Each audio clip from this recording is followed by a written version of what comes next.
Calcutta high court ने बुधवार को 2010 के बाद पश्चिम बंगाल में जारी किए गए सभी अन्य पिछड़ा वर्ग प्रमाण पत्र रद्द कर दिए।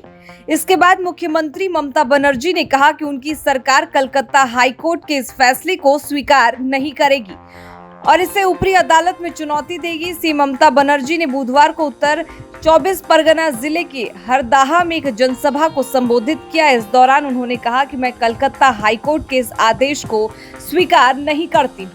हाल ही में हाईकोर्ट ने सरकारी स्कूलों में लगभग 26,000 नौकरियां रद्द कर दी थी।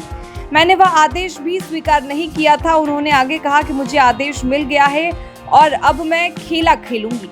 उन्होंने आगे कहा कि मैं किसी का नाम नहीं लूंगी, इसे किसी ने भी पारित किया हो, लेकिन मैं यह जरूर कहूंगी कि यह आदेश बीजेपी के पक्ष में है, इसलिए हम इसे स्वीकार नहीं करेंगे। ओबीसी के लिए आरक्षण जारी रहेगा। जस्टिस तब्रत चक्रवर्ती और न्यायमूर्ति राजशेखर मंथा की पीठ ने ओबीसी प्रमाण पत्र रद्द करने पर आदेश पारित किया। सीएम ममता ने कलकत्ता हाईकोर्ट के आदेश को पीएम मोदी के हालिया बयान से जोड़ा, जिसमें उन्होंने कहा था कि कांग्रेस और विपक्षी इंडिया गठबंधन के अन्य सहयोगी यदि सत्ता में आते हैं तो उनकी ओबीसी के लिए कोटा कम करने और मुसलमानों को समान आरक्षण देने की योजना है। सीएम ममता ने कहा कि पीएम मोदी बीते कुछ दिनों से दावा कर रहे हैं कि अल्पसंख्यक ओबीसी का कोटा छीन सकते हैं। क्या यह संवैधानिक रूप से संभव है?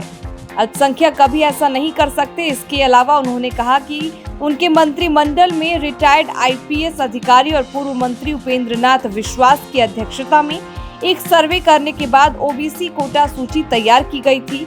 तब भी मामला कोर्ट में था, लेकिन वे हार गए। इस बार भी वही होगा।